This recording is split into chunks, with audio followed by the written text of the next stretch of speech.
Jika kalian melihat statistik Andrew Patrick Jung di Eropa selama 3 tahun terakhir, dan mengira Persib Bandung baru saja merekrut seorang pemain buangan biasa, maka bersiaplah. Video ini akan membuka mata kalian. Jika kalian berpikir kedatangannya di hari terakhir bursa transfer hanyalah sebuah perjudian putus asa, sebuah lemparan dadu, kalian salah besar. Apa yang kita saksikan hari ini bukanlah kebetulan. Itu adalah sebuah rancangan.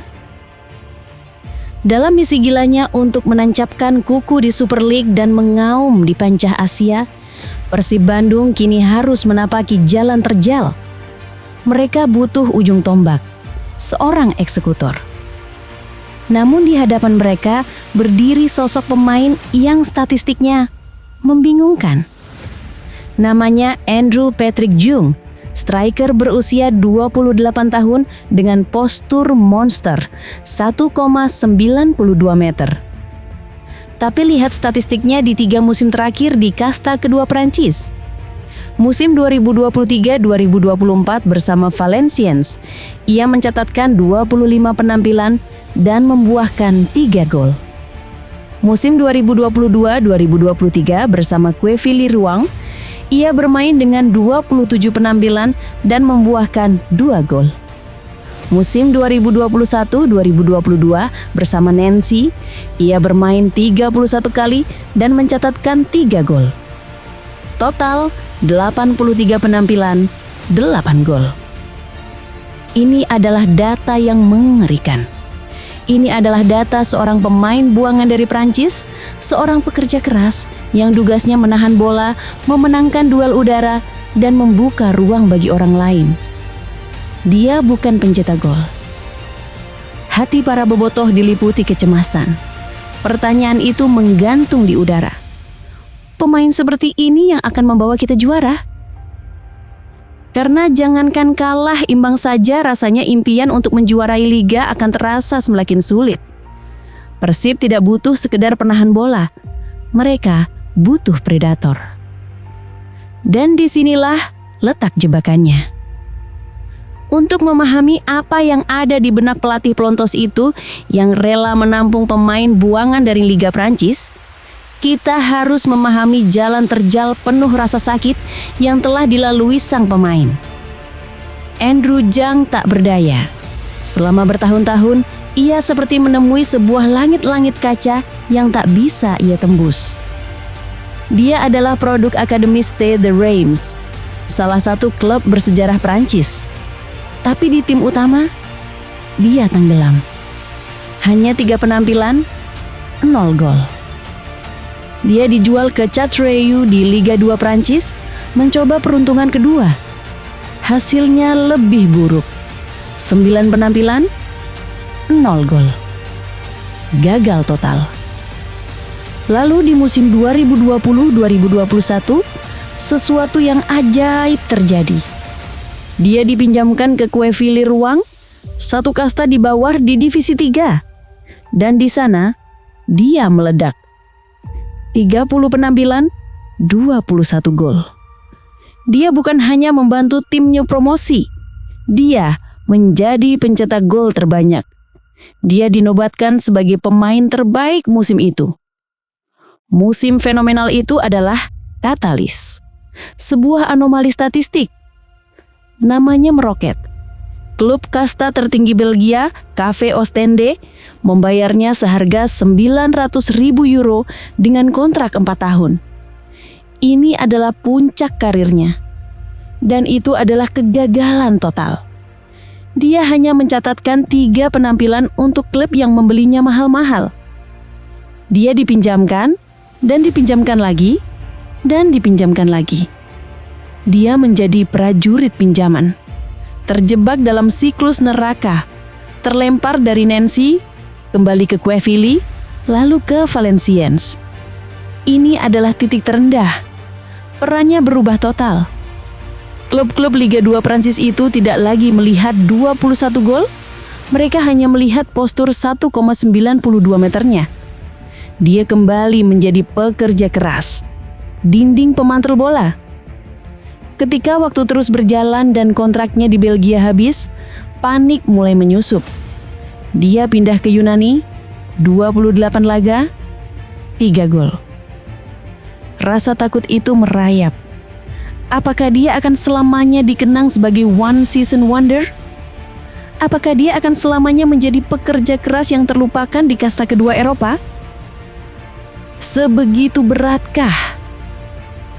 Namun di 31 Agustus 2025 di Bandung, muncul secerah cahaya. Seorang pria menatap data-data itu. Dan dia tidak melihat apa yang kita lihat. Dia adalah Bojan Hodak. Dan dia menyusun siasat. Ini adalah inti dari rancangan itu. Bojan Hodak tidak melihat statistik 3 gol semusim di Yunani atau 2 gol semusim di Prancis. Dia tidak peduli. Dia melihat sesuatu yang lain. Dia melihat postur 1,92 meter, berat 82 kg. Dia melihat seorang target man fisik. Pelatih berkepala pelontos itu tahu persis apa yang dia butuhkan. Gaya sepak bolanya yang pragmatis dan terorganisir selalu membutuhkan satu tumpuan serangan, seorang focal point. Bojan Hodak tidak sedang merekrut pemain buangan Liga 2 Prancis. Dia sedang mengaktifkan kembali mesin gol Divisi 3 tadi. Ingat musim ajaib 2021 itu? Musim di mana ia pernah mencatatkan 21 gol. Musim itu adalah sebuah anomali karena satu alasan sederhana. Sistem permainan di Kue Philhinwang dibangun untuk melayani kekuatannya. Dan Bojan Hodak tahu persis cara membangun sistem itu lagi. Maka di menit-menit awal kedatangannya, bagi kebanyakan orang, ini hanyalah adaptasi. Namun sungguh, coba perhatikan ini. Ketika ia bermain di BRI Super League dengan 5 penampilan, ia membuahkan 2 gol.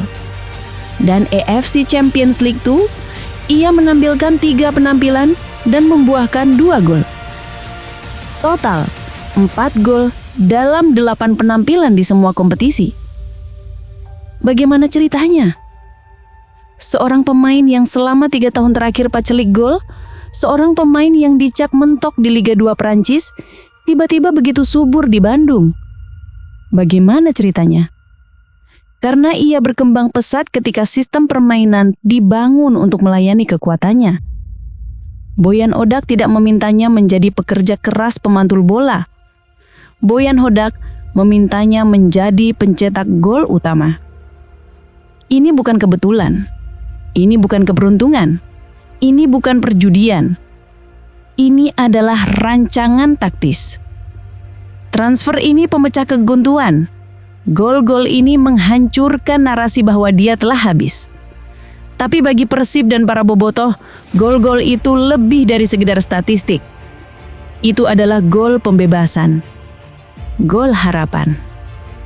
Tim yang dulu mungkin akan ragu merekrut pemain dengan statistik merah, kini tak lagi sama. Persib telah berevolusi menjadi monster yang cerdas.